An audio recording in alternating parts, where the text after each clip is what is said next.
Every second of every day, an average of 5 airplanes are taking off or landing somewhere in these United States.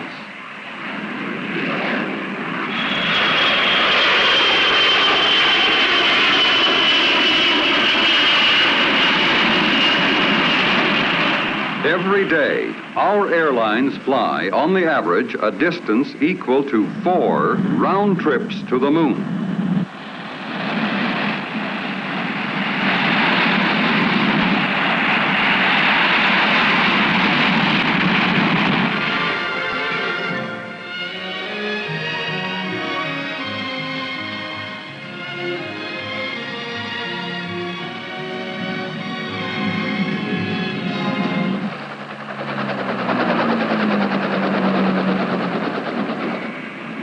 Air cargo aircraft annually carry 500 million pounds of freight in and out of one large airport.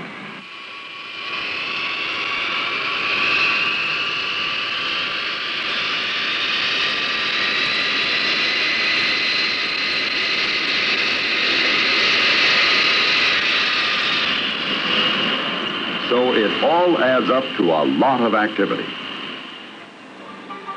As many as 50,000 passengers pass through a major terminal in a day, most of them with luggage. There are going to be continually more passengers. These passengers are going to fly more miles, and they are going to fly them faster.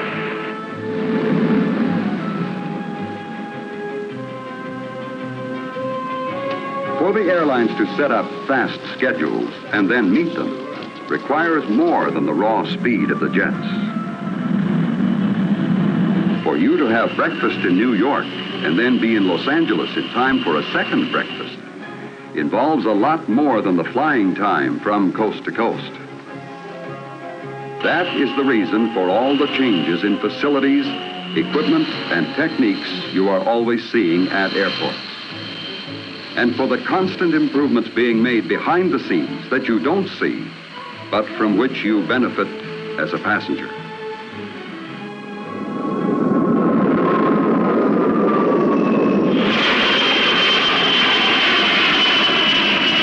Each flight consists of innumerable, seemingly unrelated items, people, and activities that must be brought together for a temporary but specific purpose.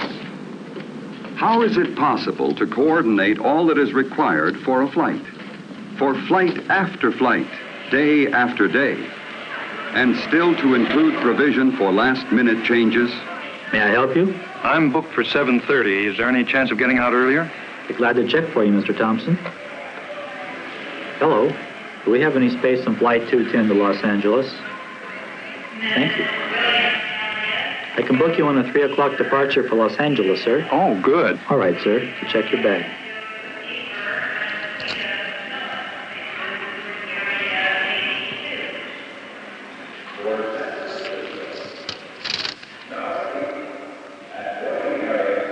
The modern air terminal is designed for passenger convenience, with services available that help make air travel an integral part of the life of a nation on the go.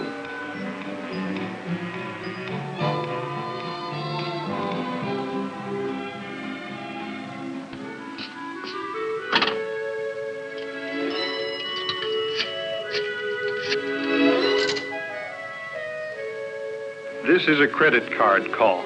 Credit card number 232.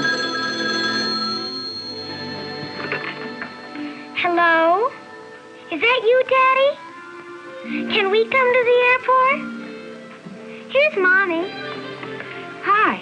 Hi, honey. Well, we finished early, so I'll be home at 5 o'clock instead of 7:30. Flight 210 at 5 o'clock. Your son would like to talk to you. You got something for me? He's gone already. See you at 5. Bye-bye.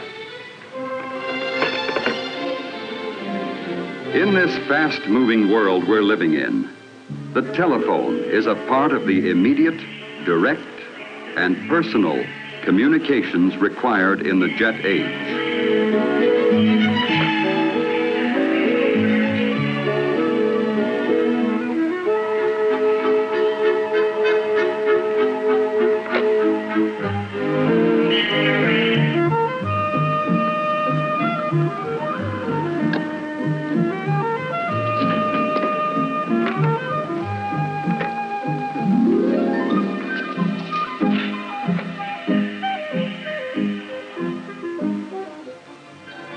And so many kinds of information are transmitted over communication lines. For instance, the weather in Phoenix is clear and the temperature 76 degrees.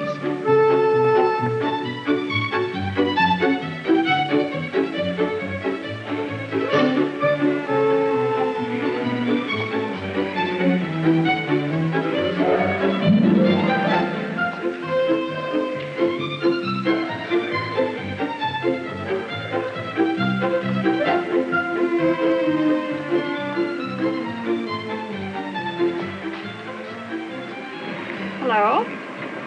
Good afternoon. Welcome aboard. Thanks very much. You're welcome.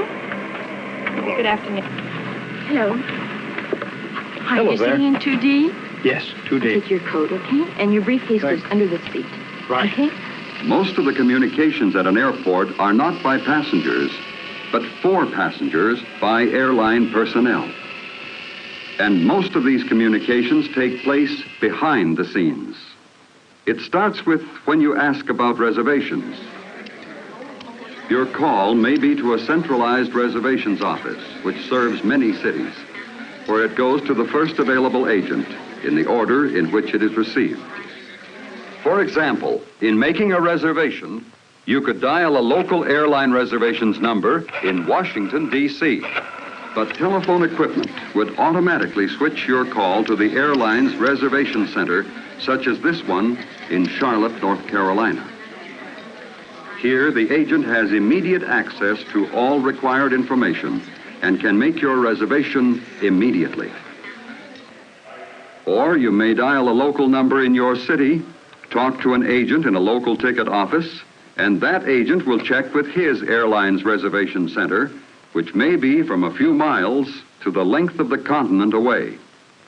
Telephones and telephone lines play an important part in making airline reservations. The airlines use high-speed computers to keep a record of future reservations. Your call is probably one of 10,000 to come into a reservation center that day. But the combination of computers and high-speed communications will give you an immediate answer. Another method. If you were to stop into a ticket office for flight information, say to Chicago or New York, or even around the world, the agent would put your request for a reservation into a console, which transmits it over the telephone lines to a centralized office.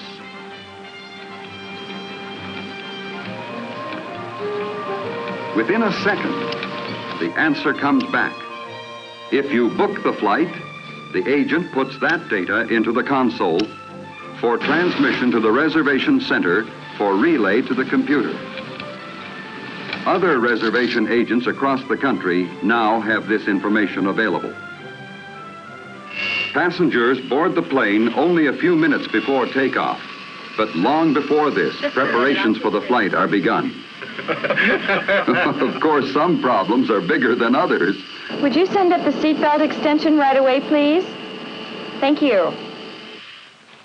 Preparations center in the airline's dispatch office, which is the funnel toward which all other company operations, equipment scheduling, maintenance, crew scheduling, ground operations, and reservations are directed. Need information to schedule fuel load for Flight 210 to Los Angeles. What's the payload look like? Haven't any passengers booked. We're picking up considerable freight. We'll call you back as soon as we can. Before the flight, the passenger manifest comes in from reservations. Then, immediately after takeoff, the passenger total will be teletyped to all downline airports. The number of meals that are put on board is determined from the manifest. The flight captain has checked with the dispatcher and now looks over the weather reports and charts en route. He's now preparing his flight plan, which will be forwarded by teletype to the Federal Aviation Agency Air Route Traffic Control Center. Direct communications are used for last-minute changes. We'll need 4 extra meals. One of those must be a salt-free diet. No smoking, and please fasten your seatbelts. Oh, thank you. You're welcome. Oh, that's handy. Now we can take off. Yeah, you're all set. All set and on time. Ground control, United 210. Taxi clearance, please. Instrument flight plan, over. This is O'Hare Ground Control, cleared to runway 32 left. Taxi by the outer circular taxiway. Hold clear of the active. Contact the tower 118.1 when ready to go. United 210, roger.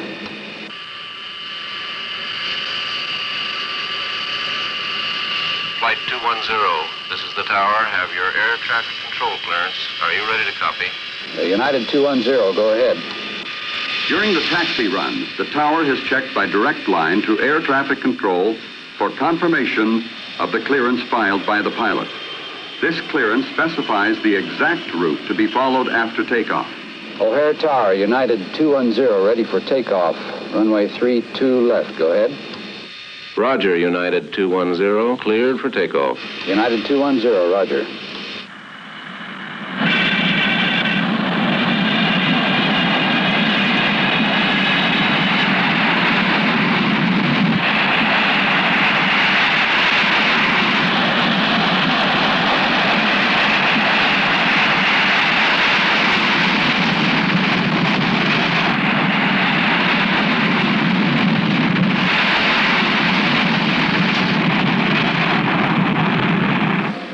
Takeoff is being monitored in the tower by radar departure traffic control of the Federal Aviation Agency.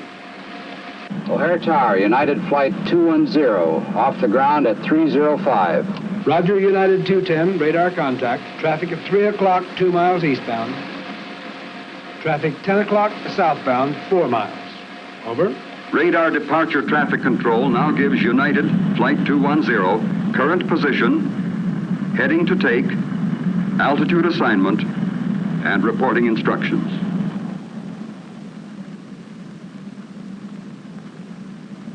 Report leading 12,000. Change to air traffic control frequency 132.7. Roger, United 210, now leaving 12,000, changing to 132.7. The FAA Air Route Traffic Control Center is now monitoring Flight 210 on radar.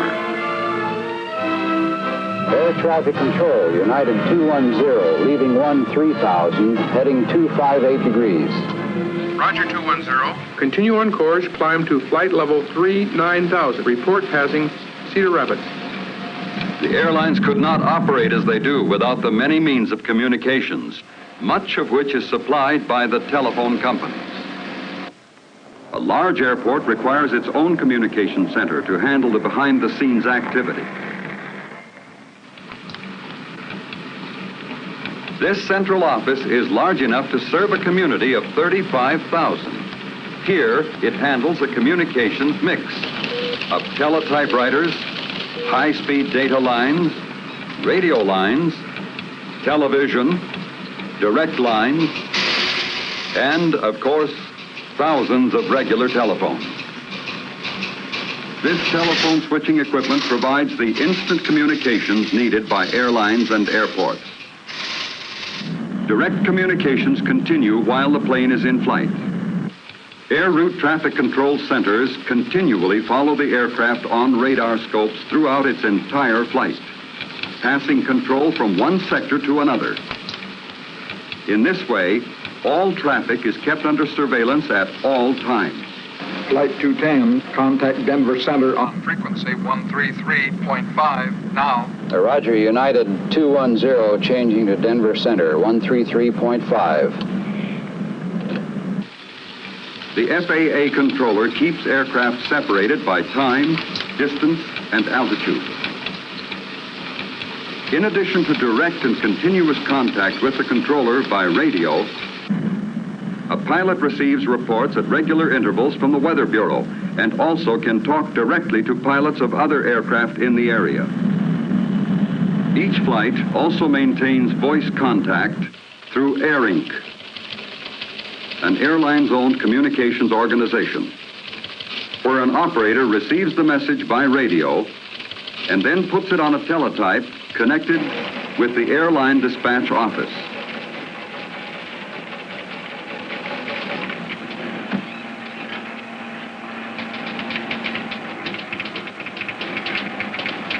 The information is entered on a flight progress chart and put into a computer where it is available for reservations and information agents throughout the airline system.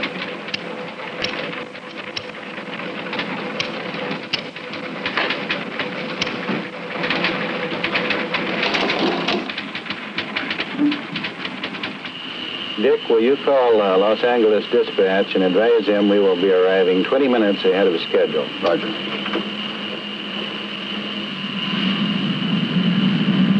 At Air Inc., a connection can be made for direct communication between the aircraft and the dispatch office.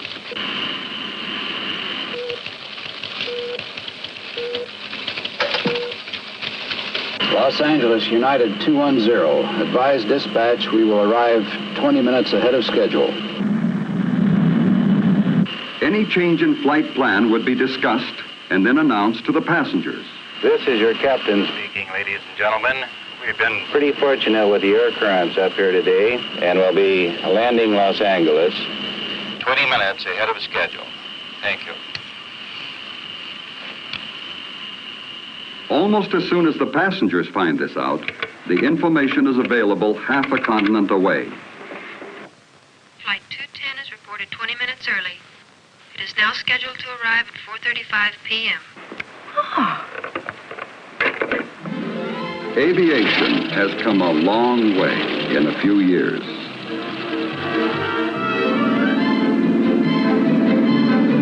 And communications also have come a long way in a few years. Each has helped the other grow. Many equipments and techniques that are now standard in everyday communications are the result of specific requirements by air travel communications. Air traffic is increasing. Airports keep right on building and adding runways as well as lengthening them. Even now, a jet may hold on the ground in Miami for conditions to clear at its destination in Houston. This is possible because of the speed of the jet and because communications are immediate and direct.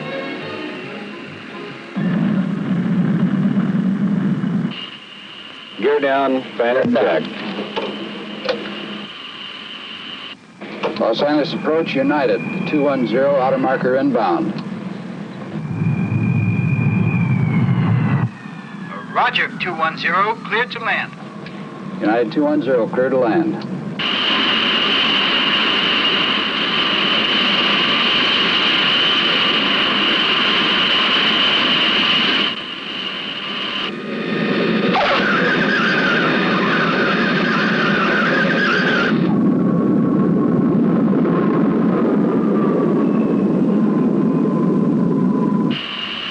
Los Angeles Ground Control, United 210. Taxi clearance to the gate, please. United Flight 210, turn right at the first high-speed taxiway. Clear to gate 72.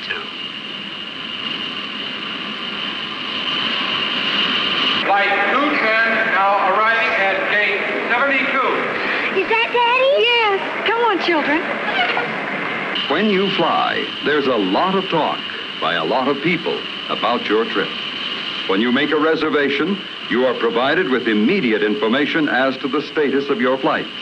As a passenger, it's just a matter of boarding the plane and enjoying the trip. While in the air, your aircraft is in constant touch with many sources of information. This is all because, along with your reservation, you also reserve the benefits of modern communications.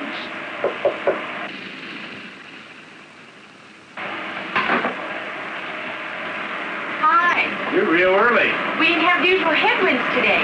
And I love it. Have a date for dinner tonight. Oh, that's fine for you, but my wife's going to pick me up, and I told her this plane wouldn't be here for, almost 30 minutes yet. She may surprise you. Wouldn't be the first time. Bye now. Bye. Thanks for a great trip. You're welcome, sir. Bye-bye. Goodbye now. Goodbye. That was a wonderful meal. Thank you. Come back again real soon. Thanks for being so nice. Good evening.